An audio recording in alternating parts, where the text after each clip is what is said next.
নমস্কার, আমি ইশিকা। আবারও চলে এসেছি আরো একটি নতুন ভিডিও নিয়ে। আজ আমরা এমন এক বিষয় নিয়ে আলোচনা করব যা বহু মহিলা ভয় পান, লজ্জা পান, এমনকি সে বিষয় নিয়ে আলোচনা করতে অবধি আনকমফোর্টেবল ফিল করেন। Breast lump and breast self examination. অনেকেই ভাবেন লাম্প মানে ক্যান্সার, কিন্তু সত্যিই কি তাই?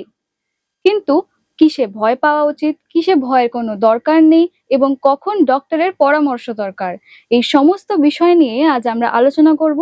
সমস্ত টপিক আজ আমরা কভার করব।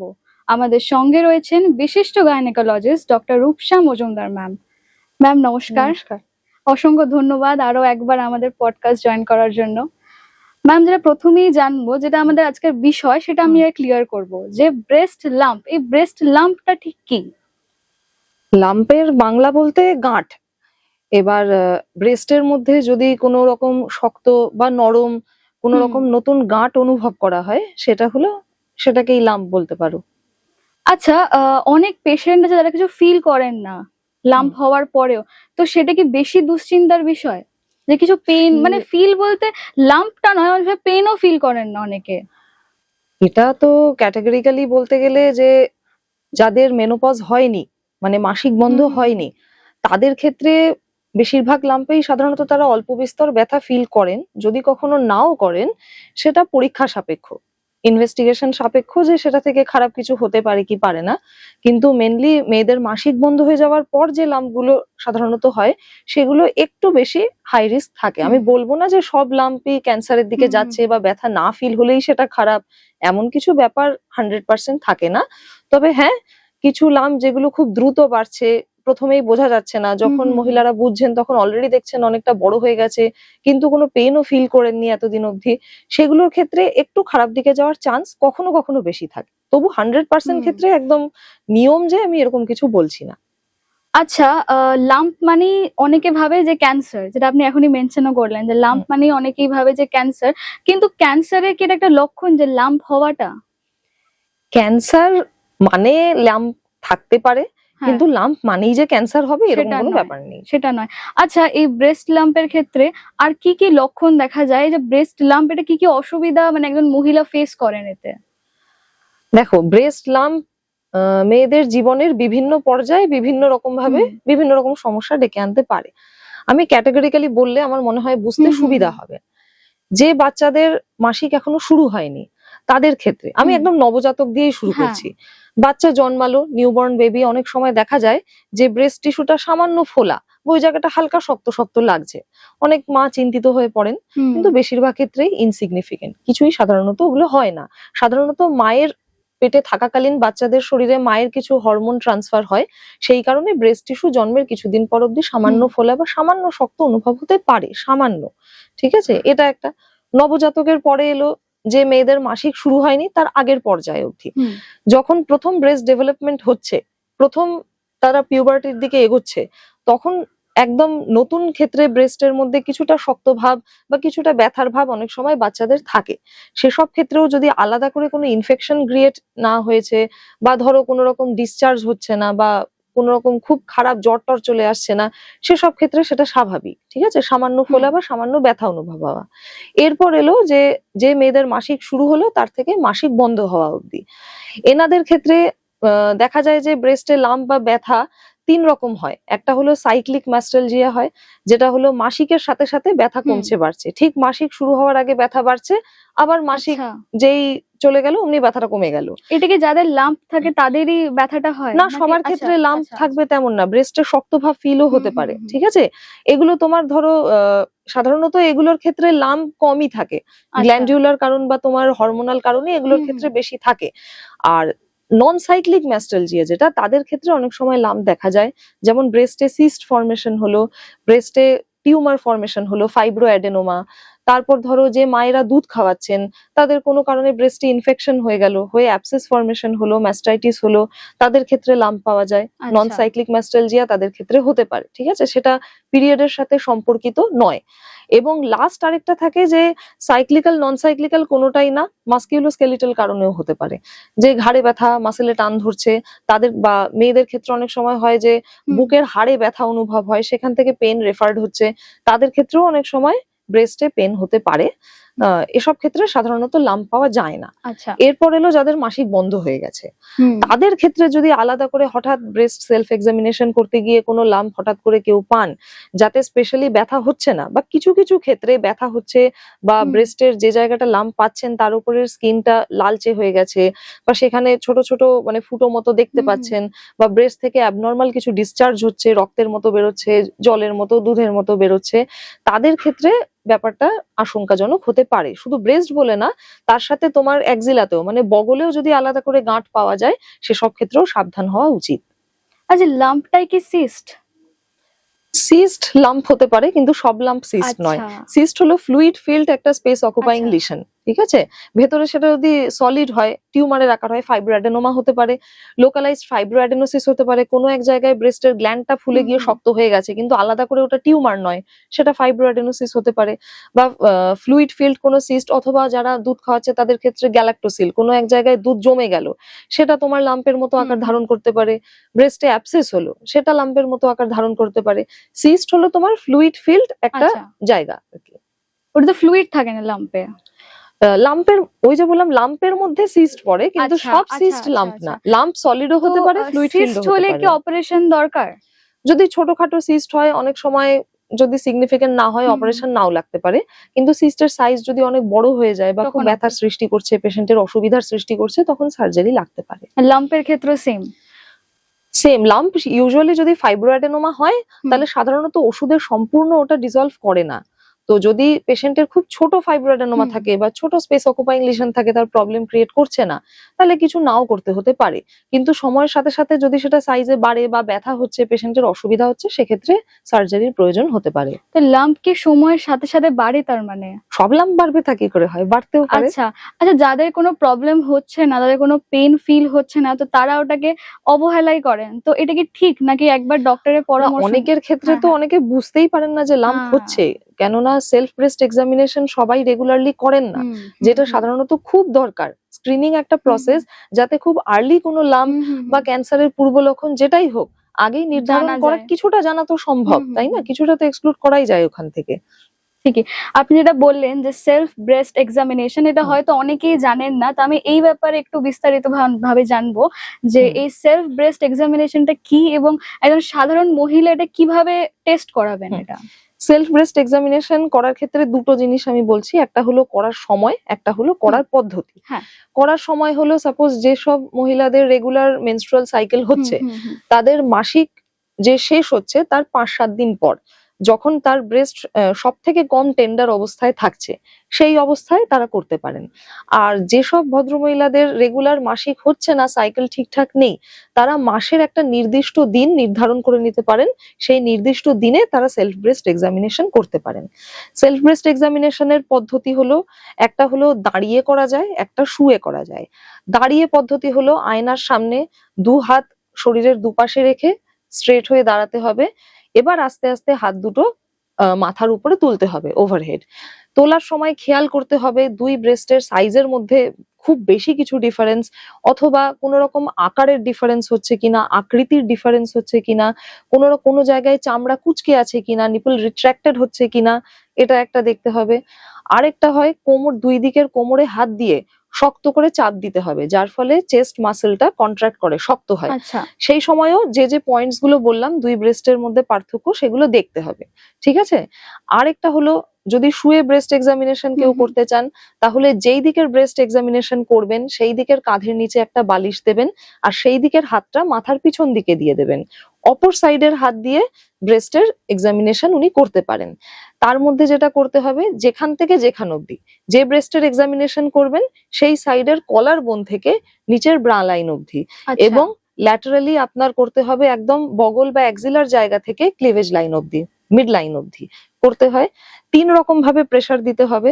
প্রথমে খুব হালকা প্রেসার, এই প্রেসারে দেখতে হবে যে জাস্ট অ্যারিওলা বা চামড়ার নিচে কোনো জায়গা ব্যথা করছে কিনা বা কোনো জায়গা কোনো সলিড লিশন হয়ে আছে কিনা। এরপর একটু মিডিয়াম প্রেসার, আর একটু হুম। বেশি, তাতে দেখতে হবে ব্রেস্টের মাঝখানের টিস্যুতে কোথাও কোনো সমস্যা হচ্ছে কিনা। আচ্ছা। তারপরে একটু ডিপ প্রেসার, যাতে চেস্ট ওয়াল সংলগ্ন ব্রেস্টের যে অংশ, সেখানে হুম। কিছু পাওয়া যাচ্ছে কিনা। কোন জায়গা দিয়ে প্রেসার দিতে হবে? এই ৩খানা আঙুলের এই প্যাড, মানে এই হুম, জায়গাটা হুম, দিয়ে, হুম। এই টিপ দিয়ে নয়, ঠিক আছে? আচ্ছা। আচ্ছা, অ্যাসিমেট্রিক এই ব্রেস্ট কি এটা ক্যান্সারের লক্ষণ? সব সময় না, মেয়েদের সাধারণত দুই দিকের ব্রেস্টের সাইজ কখনোই ইকুয়াল হয় না, আচ্ছা। কিছুটা কম কিছুটা বেশি থাকেই। স্পেশালি যাদের বাচ্চা হয়ে যাচ্ছে, বাচ্চা মায়ের হুম, দুধ হুম। খাচ্ছে, অনেকের ক্ষেত্রে দেখা যায় একদিকের স্তনের দুধ বেশি খাচ্ছে, আরেক দিকের স্তনের আচ্ছা, দুধ ওই কম জন্য খাচ্ছে, হুম, তাদের ক্ষেত্রে কিছুটা পার্মানেন্ট চেঞ্জ এদিক ওদিক হুম। হয়েই যায়, ঠিক আছে। একদম বিশাল অ্যাসিমেট্রি যদি কিছু থাকে, তখন সেটা একটা লক্ষণ হতে পারে। সব সময় না তাও বলবো, আচ্ছা, তাও কেননা সবসময় নয়। অনেকের ক্ষেত্রে নর্মালি আচ্ছা, এটা থাকে, ইনভেস্টিগেশনে কিছু খারাপ এটা পাওয়া কোনো যায় মানে না। মেডিকেল এটা কন্ডিশনও বলা মানে যায় না। অ্যাকচুয়ালি সেলফ ব্রেস্ট এক্সামিনেশন দিয়ে ক্যান্সার একদম নির্ধারণ করা করা যাবে যায় না? এরকম কিছু নেই। আচ্ছা। তবে রেগুলার সেলফ স্ক্রিনিং করলে যদি কিছু পূর্ব লক্ষণ পাওয়া হ্যাঁ, যায় হ্যাঁ, সেটা হ্যাঁ। তাড়াতাড়ি ক্যাচ করা যায়, কিন্তু আচ্ছা। এটা একদম 100% কোনো ইনভেস্টিগেশন না যে এটা হুম, দিয়ে হুম, আমি হুম। কনফার্ম হব যে ক্যান্সার আছে বা নেই। এরকম কিছু কিছু সন্দেহ হুম, হলে সঙ্গে সঙ্গে হুম, হুম, ডাক্তারের কাছে হুম। যেতে হবে, ইনভেস্টিগেশন গুলো করতে হবে, করে দেখতে হবে যে কিছু সমস্যা আছে কিনা। আচ্ছা, বেশিরভাগই সোসাইটিতে মনে করেন যে ওই এজটা ওই 20 টু 30 টু 35 হুম। তাদের ক্যান্সার, ব্রেস্ট ক্যান্সার হয় না। যা ব্রেস্ট ক্যান্সার হয় বড়দের হয়, তার থেকে বেশি এজের হয়। তো এটা কি কোনো মিথ নাকি এটা সত্যিই যে তাদের কিছুটা হয় মিথ, না? কেননা সংখ্যাটা হ্যাঁ, হয়তো পার্সেন্টেজ কম, 20 আচ্ছা। থেকে 34-35-এ হুম, সাধারণত ক্যান্সার কম হয়, আচ্ছা। কিন্তু যাদের ক্ষেত্রে মানে ফার্স্ট ডিগ্রি ম্যাটার্নাল হুম, রিলেটিভের হুম। ব্রেস্ট ক্যান্সারের হিস্ট্রি আছে, এবং যাদের ক্ষেত্রে জিন মিউটেশন BRCA1 BRCA2 PLB এসব জিন মিউটেশন আছে, তাদের ক্ষেত্রে কিন্তু আর্লি এজেই অনেক সময় ব্রেস্ট ক্যান্সার দেখা হতে যেতে পারে। পারে। অথবা খুব কম বয়সে কোনো চেস্ট রেডিয়েশনের ঘটনা ঘটেছে, মানে একটু হাই হুম, হুম, হুম। রেডিয়েশন হয়েছে অল্প বয়সে বা ইয়াং এজে, হুম, হুম। এদের ক্ষেত্রে কিন্তু অনেক সময় কম বয়সে ব্রেস্ট সি এর ঘটনা হুম, দেখা হুম। গেছে। হয়তো যাদের মানে বেশি এজে যে দেখা যাচ্ছে তার তুলনায় পার্সেন্টেজ কম, কিন্তু একদম শূন্য তো নয়। আচ্ছা, ব্রেস্ট ক্যান্সার কিন্তু এখন খুব মানে আগে হয়তো এত ছিল না, যে মাঝে মাঝে শোনা যাচ্ছে কারো না কারো ব্রেস্ট ক্যান্সার রয়েছে। এটা এত বেশি মানে সবার মধ্যে, অনেকের মধ্যে দেখা যাচ্ছে। এর রিজনটা কি? দেখো, এত বেড়ে গেছে কেন? সত্যি বলতে তো যে কোনো ক্যান্সারই বেড়ে গেছে, হ্যাঁ, শুধু ব্রেস্ট ক্যান্সার বলে হ্যাঁ, কেন, হ্যাঁ, হ্যাঁ, হ্যাঁ। ক্যান্সারের মানে ঘটনাটাই বেড়ে গেছে। এটা হতে পারে হয়তো মানে আগের থেকে কিছুটা হুম, হুম, ইনসিডেন্স হুম। তো বেড়েছে, এবং অনেক কাল আগে এত ইনভেস্টিগেশনের প্রসিডিওরও ছিল হুম, না, হুম, হুম। হয়তো সবকিছু ডিটেক্টেডও হতো না সব সময়, সেটাও বলবো। এখন ডিটেকশন বেশি হচ্ছে বেশি হচ্ছে জিনিসগুলোর, তাই জন্য প্লাস হয়তো। এমনিও ক্যান্সারের সম্ভাবনা বেড়েছে, তার কারণ আমাদের লাইফস্টাইলের ব্যাপারটা হয়েছে, মানে লাইফস্টাইল একটা বড় তার মানে তো ম্যাটার অবশ্যই এক্ষেত্রে। অবশ্যই বড় ফ্যাক্টর। পরিবেশ দূষণ, হুম, খাদ্যের মাধ্যমে দূষণ, জিন হুম। মিউটেশন, এগুলোর কারণে তো ক্যান্সারের ঘটনা বেড়েছেই। মানে আমাদের মধ্যে স্পেশালি মেয়েদের মধ্যে স্মোকিং, অ্যালকোহলিজম যেটা এইগুলোর জন্য, হয়তো আগে হ্যাঁ, কম ছিল। আগে কম ছিল, সে কারণে বেড়েছে। তোমার ফাস্ট ফুড ইনটেক, হুম, হুম, হাই হুম। ফ্যাট মানে হাই হুম, হুম, স্যাচুরেটেড হুম। ফ্যাট ইনটেক, এগুলো বেড়েছে। তারপর তোমার ধরো মানে পোস্ট মেনোপজাল যে তোমার হরমোনাল থেরাপি হুম, গুলো, হুম, এগুলো খুব লং টার্ম যদি কখনো চলে তবুও কারোর মধ্যে ক্যান্সারের হুম। সম্ভাবনা দেখা দেয়, এগুলোর কারণে তো হচ্ছেই। আচ্ছা, এবার সাধারণ মানুষ কি করে বুঝবে যে ব্রেস্ট ক্যান্সার আর ব্রেস্ট লাম্প এর মধ্যে, মানে সাধারণ মানুষ বাড়িতে থেকে কি কোনোভাবে বুঝতে পারবে না? তার না, ওরকম ভাবে দেখো ওরম ভাবে বাড়িতে থেকে হয় তো না। বোঝা খুব মুশকিল। একটা লাম্প সে ম্যাক্সিমাম সেলফ হ্যাঁ, এক্সামিনেশনে হ্যাঁ। ডিটেক্ট করতে পারে, তার থেকে বেশি বাকিটা তো তারপর ইনভেস্টিগেশনের মাধ্যমেই বোঝা সম্ভব, কনফার্ম করা সম্ভব। আচ্ছা, ম্যামোগ্রাফি বা আলাদা কোনো যেগুলো মেডিকেল স্ক্রিনিং, সেগুলো কি এই যেটা আপনি বললেন যে সেলফ হুম। ব্রেস্ট এক্সামিনেশন এর কি বিকল্প কোনো, নাকি দুটোর আ না, কোন একে অপরের পরিপূরক, একে বিকল্প বলা আচ্ছা, যায় না। আচ্ছা, আচ্ছা। সেলফ ব্রেস্ট এক্সামিনেশনে কেউ আর্লি ডিটেকশন করলো যে হুম, হ্যাঁ হুম, আমার হুম। ব্রেস্ট লাম্প কিছু হয়েছে বা ব্রেস্টে হুম, হুম, অসুবিধা হুম। কিছু হচ্ছে, তারপর তাকে বিভিন্ন ইনভেস্টিগেশনের মধ্যে দিয়ে যেতে হয়। এই যে স্ক্রিনিং প্রসেস, ধরো ম্যামোগ্রাফি, হুম, এগুলো হুম। করা হচ্ছে আমাদের দেশে 30 বা 35 বছর বয়সের হুম, পর। হুম। এর মধ্যে আবার যদি অনেক সময় দেখা যায় যে বড় বড় কিছু লাম্প বা কিছু SOL হুম, কিন্তু হুম। ম্যামোগ্রাফিতেও মিস হয়ে যায়। ম্যামোগ্রাফিতে এটা মেনলি স্ক্রিনিং প্রসেস হুম। ম্যামোগ্রাফি। এতে দেখা হয় যে কোনো ক্যান্সারের পূর্ব লক্ষণ বা কোনো রকম তোমার স্পিকিউলেশন, মাইক্রো ক্যালসিফিকেশন, এগুলো দেখা যাচ্ছে কিনা। হুম, এগুলো থাকলে হাইলি সাসপিশন হয় যে না, হুম, এর হুম। ক্যান্সার থাকতে পারে। তাহলে নেক্সট ম্যামোগ্রাফি তাকে, কি মানে একমাত্র টেস্ট যেটা করে বোঝা যায় যে এটা ব্রেস্ট না না না ক্যান্সার? না, না, না এটা তো আরো? Screening process. আচ্ছা, আচ্ছা, আচ্ছা। স্ক্রিনিং প্রসেসে হলো হ্যাঁ, সমাজের হ্যাঁ। সবাইকে স্ক্রিন করা হচ্ছে যে হ্যাঁ এর থাকতে আচ্ছা, পারে আচ্ছা। থাকতে পারে না, থাকতে পারে কিন্তু সেটা। যার নেগেটিভ আসছে স্ক্রিন, তার হুম, যে হুম। থাকবে না তাও না, ঠিক আছে। আচ্ছা। মানে সেলফ এক্সামিনেশন করতেই হবে। এবং তারপর যার দেখা গেল যে না সাসপিশন পাওয়া যাচ্ছে, তার ক্ষেত্রে ইউএসজি করা হলো। ইউএসজি ব্রেস্ট এন্ড এক্সিলা, তাতে যদি কোনো লাম্প বা কিছু দেখা গেল, সেখান থেকে এফএনএসি অথবা কোর বায়োপসি করা যেতে পারে। এবার এফএনএসি এর থেকে কোর বায়োপসি বেশি স্পেসিফিক, কিন্তু মুশকিল হলো যে খুব মানে হাইলি স্কিলড তোমার ল্যাব লাগবে যেখানে কোর বায়োপসি হবে। আদারওয়াইজ এফএনএসি নরমালি করা হয়, তাতে ব্রেস্টের সেই লাম্পের থেকে কিছুটা টিস্যু বা ফ্লুইড নিয়ে টেস্ট করা হয় যে ক্যান্সারাস কিছু আছে কিনা। আচ্ছা, সাডেনলি যদি কেউ হঠাৎ করে লাম্প ফিল করে, তো তার ফার্স্ট করণীয় কি হবে? মানে না র্যান্ডম ডে হঠাৎ করে ফিল করতে পারলো বা অবশ্যই সে রিয়েলাইজ করতে ডাক্তারের কাছে পারলো, যাবে। এটাই তার ফার্স্ট। একদম বেশি দেরি না করে সঙ্গে সঙ্গে মানে ডাক্তারের এটাকে কাছে অবহেলা যাবে। করা যাবে না, সে পেন হোক ব্রেস্টে না দেখো, হোক। ব্রেস্টে তো নরমালি লাম্প থাকার কথা নয়, আচ্ছা, তাই না? হ্যাঁ, এবার অনেক সময় পেশেন্ট সেলফ এক্সামিনেশন করতে গিয়ে কিছু ডেন্স আর কি গ্ল্যান্ডুলার টিস্যুকে লাম্প বলে ভুল করতে পারে, কিন্তু সেক্ষেত্রেও আমি বলবো সঙ্গে সঙ্গে মেডিকেল অ্যাডভাইস সিক করা উচিত। কেননা নেগেটিভ মানে হলো যে ঠিক আছে তোমার কিছু নেই, ভালো আছে, তার থেকে কিছু রয়ে গেল, সেটা তো বেশি খারাপ। হ্যাঁ হ্যাঁ, তো ট্রিটমেন্ট কোন ওয়েতে হয়? ট্রিটমেন্ট বলতে তোমার ধরো ইনভেস্টিগেশনের পর যদি দেখা গেল যে এটা বিনাইন লিশন আছে, কোনো এসওএল বা তোমার লাম্প নয়, ঠিক গ্ল্যান্ডুলার প্রবলেম আছে, তাহলে তোমার ভিটামিন ডি সাপ্লিমেন্ট ওগুলো কখনো দেওয়া হয়, বা তোমার প্রাইমরোজ অয়েল, তারপর আরো অন্যান্য ওষুধপত্র আছে, মেডিকেশন, সেগুলো দেওয়া যায়। সাধারণ ক্ষেত্রে বলবো যাদের ফাইব্রোঅ্যাডেনোসিস বা ব্রেস্ট পেন এগুলো হয়, তাদের ক্ষেত্রে দেখা যায় যে বারে বারে ফিরে আসার চান্স থাকে এই ধরনের পেন। আচ্ছা, তো সেসব ক্ষেত্রে মানে highly caffeinated drinks like cold drinks, tea, coffee এগুলো একটু অ্যাভয়েড করতে হবে। তারপর রেড মিট এগুলো অ্যাভয়েড করতে হবে। তাহলে মানে মেডিকেশনে যে সম্পূর্ণ এটাকে থামানো সব পসিবল সময় যে সেটা নয়। সম্পূর্ণভাবে রিভার্ট ব্যাক হয়ে যায় বা কিওর হয়ে যায় হয় না সব সময়। কারুর ক্ষেত্রে হয়তো ব্যথা ফিরে এলো না, কিন্তু অনেকের ক্ষেত্রেই সাইক্লিক্যাল পেন ফিরে আসে। বডি ফ্যাট কমানোটা তার খেয়াল করতে হবে। আর যদি দেখা যায় যে না লাম্প পাওয়া গেল, তাহলে তো সেক্ষেত্রে লাম্পের নেচার কি সেটা আগে দেখতে হবে। লাম্পের নেচার যদি বিনাইন হয়, তাহলে যদি ছোট হয়, অ্যাসিমটোমেটিক হয়, সিরিয়াল তোমার দেখতে হবে যে পরপর বাড়ছে কি কমছে, মনিটরিং এ রাখতে হবে। আর যদি দেখা যায় যে না সেটা ক্যান্সারাস কিছু আছে, তাহলে তো সঙ্গে সঙ্গে তোমাকে সেটার স্টেপ নিতে হবে। আচ্ছা, লাস্ট একটি জিনিস জানবো, সেটা হচ্ছে বহু মহিলা আমাদের সোসাইটিতে এই সমস্ত ব্যাপারে কথা বলতে খুবই লজ্জা পান, বা তার যদি কোনো প্রবলেমও থাকে সেটা কারোর সাথে শেয়ার করতে, ডক্টর তো দূরের কথা, হয়তো তার কাছের লোকের সাথে শেয়ার করতেও তিনি লজ্জা পান। তো তাদের উদ্দেশ্যে আপনার কি বক্তব্য থাকবে, যে কতটা ইম্পর্টেন্ট এটা ডক্টরের কাছে যাওয়া, বা ভবিষ্যতে কত খারাপ কিছু হতে পারে, সে ব্যাপারে আপনার বক্তব্য কি থাকবে? প্রাণের থেকে তো মূল্যবান বেশি কিছু নেই। একদম। এবার সত্যি বলতে বয়স্কা অনেক মহিলা আসেন যারা বাড়িতে কিছু বলেননি, পরে বাড়ির লোক কোনো একভাবে জানতে পেরে তখন নিয়ে আসছেন, অনেক দেরি হয়ে গেছে। এটা যেমন ঠিক, তেমনি এটাও বলবো যে যারা কম বয়সী মেয়ে বা মধ্যবয়সী, তাদের মধ্যে কিন্তু এই সচেতনতাটা অনেক বেড়েছে। হ্যাঁ, মানে সবসময় লাম্প না পাওয়া গেলেও সামান্যতম ব্যথা বা কিছু হলেই কিন্তু তারা মেডিকেল অ্যাডভাইস সিক করছেন। তারা যথেষ্ট সচেতন যে ব্রেস্ট কার্সিনোমা বাড়ছে আমাদের দেশে, এবং সেক্ষেত্রে কিছু সমস্যা হলেই সঙ্গে সঙ্গে ডাক্তারের কাছে যেতে হবে, এটাও কিন্তু ঠিক।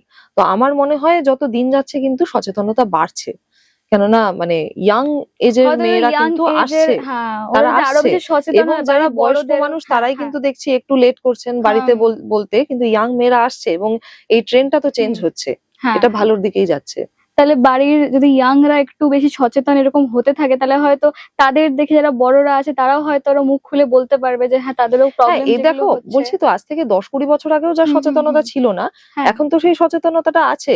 মানে মেয়েরা এটা বুঝতে শিখেছে breast is part of a body.